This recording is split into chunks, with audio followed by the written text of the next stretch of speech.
You really need to lay off the cock. Y'all bitches Bacardi breezes and I'm Remy on the rocks. Watch, and I ain't talking about a chain or a watch. I'm talking some Joey Crack shit. I'm about to get a match. Before Remy Ma joined Terror Squad, collaborating with some of hip-hop's most legendary rappers like Fat Joe, Big L, Busta Rhymes, Eminem, Raekwon, and Big Pun. Could it be? It can't be. Pun, I'm calling your bluff. I must be high off this beat cause I ain't falling in love. Before she was nominated for a Grammy and won 2 Vibe Awards, 2 Source Awards, and the BET Award for Best Female Hip-Hop Artist. Before facing charges for attempted murder, assault, witness tampering, and criminal weapon possession, leading to 6 years behind bars, and apparently, she wasn't a well-behaved inmate. I only got caught really for one fight. Yeah. What else? One fight. She said, I only got caught. Before she beefed with Lady Luck, Foxy Brown, and of course, Nicki Minaj. How you take my 09 jail tweet and run, talking about bringing knives to a fight with guns when the only shots you ever took was in your buns. Remy Ma grew up in the projects in the Bronx where because of neglectful parents, she was forced to take care of her little brothers and sisters. She dealt with her troubled home life by writing poetry and freestyling, and it wasn't long before her growing reputation on the streets got the attention of Big Pun. From there, she was on her way to become the Queen of New York. That is until she got in trouble with the law. What's going on, guys? My name is Michael McCrudden, documenting the life and career of Remy Ma prior to fame, here for you on Before They're Famous. We've covered other female MCs on this channel, including Nicki Minaj, Lauryn Hill, and Young M.A. So let us know, as always, in the comments down below who you want me to document next.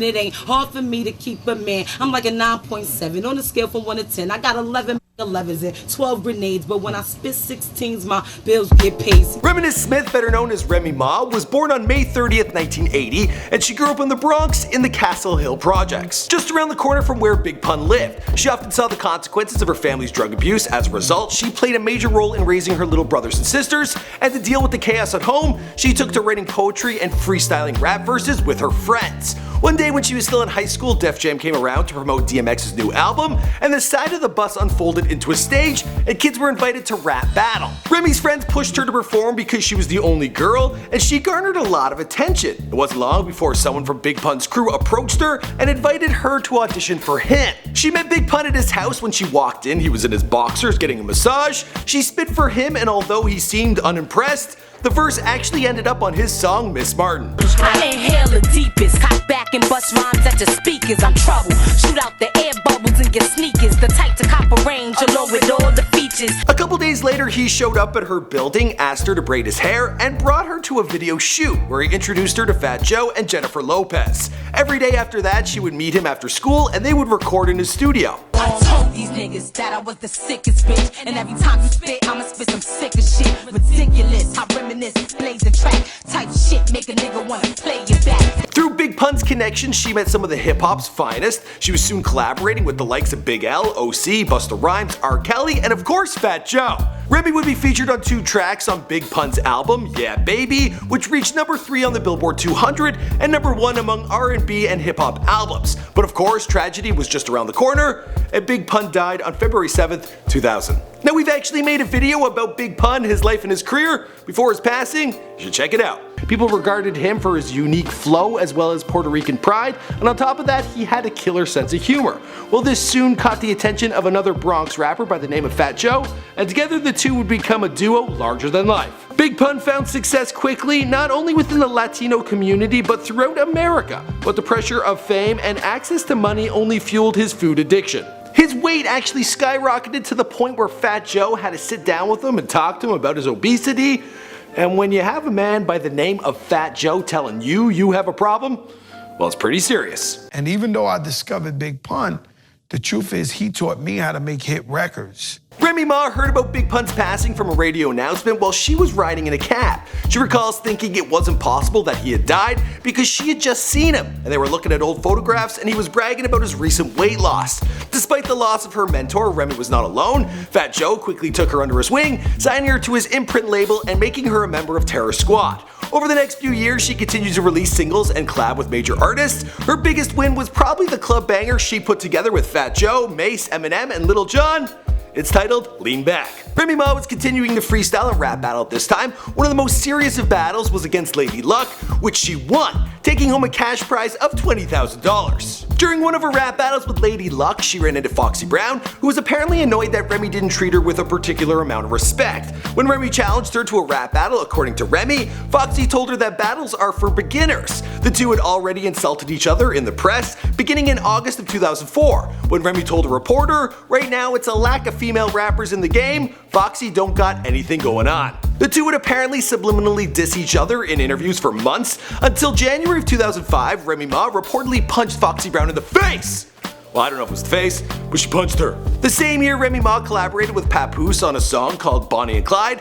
A flirtation in the studio gradually evolved into a serious romance, and the two would eventually plan to get married. In 2006, Remy dropped her debut studio album, There's Something About Remy, based on a true story. At the time, her beef with Foxy Brown was still ongoing. The two would continue to diss each other in the press until Remy found someone else to beef with in 2007. A then relatively unknown rapper named Nicki Minaj, who seemed to reference Remy Ma in her line from her track Dirty Money.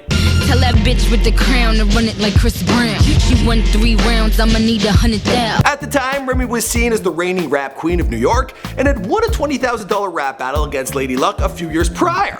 Nicki neither confirmed nor denied that she was talking about Remy, but just a couple lines later, she made a reference to Big Pun that probably didn't help. Yes, I'm the one, I'm the motherfucking one. Hold more weight than the late Big Pun. Yeah, it sounds like she's both comparing herself to Big Pun and then calling him fat. Soon after, Remy confronted Nicki about the song at a mixtape release party. Then a few months later, a video dropped on YouTube from a lady who claimed to be Remy's ex-lover. I used to fuck with her. Straight off. I know her. Used to chill with her, smoke with her, drink, pop bottles, burn L's and all that. I don't really see it, but a lot of people thought that lady looked like Nicki Minaj, spawning rumors that Remy and Nicki used to be a couple. Both have denied ever dating, but that didn't stop the rumors, which probably made the two hate each other even more. Then the beef suddenly seemed to end when Remy Ma got sent to jail for a shooting she was involved in. According to the police, in July of 2007, Remy was with a group of friends leaving a birthday party at a Manhattan club at 4 a.m. She started arguing with a lady named Makita Barnes-Joseph, who Remy believes stole several $1,000s from her purse that night. The night turned physical and Remy allegedly shot Makita in the torso. She fled the scene in an SUV but turned herself in to the NYPD just a few hours later. In 2008, Remy was convicted of assault, illegal weapon possession, and attempted coercion. While in prison, she married her fiancé Papoose, and he would visit her often. But my husband was ultimately super supportive. You know, when I first got there, Pap came up literally every single day for like the first year that I was there. While Remy served her 6 years at Bedford Hills Correctional Facility, her rival Nicki Minaj rose to superstardom, taking the NY rap crown while Remy was stuck behind bars. But Remy didn't seem to hold a grudge and congratulated Nicki via Twitter for winning Best Female Hip Hop Artist at the BET Awards in 2016. Then while restarting her rap career, Remy imitated Nicki's monster verse and freestyled over her track Truffle Butter. Thinking out loud, you know I got the full fizzy on me right now. People keep saying, Rem, you need to drop a record. I'm like, in a minute, let me body bitches records. Remy then released a series of singles in collaboration with Fat Joe, starting with All the Way Up in the summer of 2016, followed by Cookin' and Money Showers. Finally, her collaboration album with Fat Joe, Plato O Plama, was released on February 10, 2017. The album peaked at a lukewarm number 12 on the US rap charts, which Nicki Minaj couldn't help but mock in her guest spot on 2 new 2017 tracks. Gucci Mane's Make Love and Jason Derulo's Swalla. Firing back, Remy Ma made a diss track using the production of Nas's epic Jay-Z diss track Ether, but her version was appropriately titled Sheether.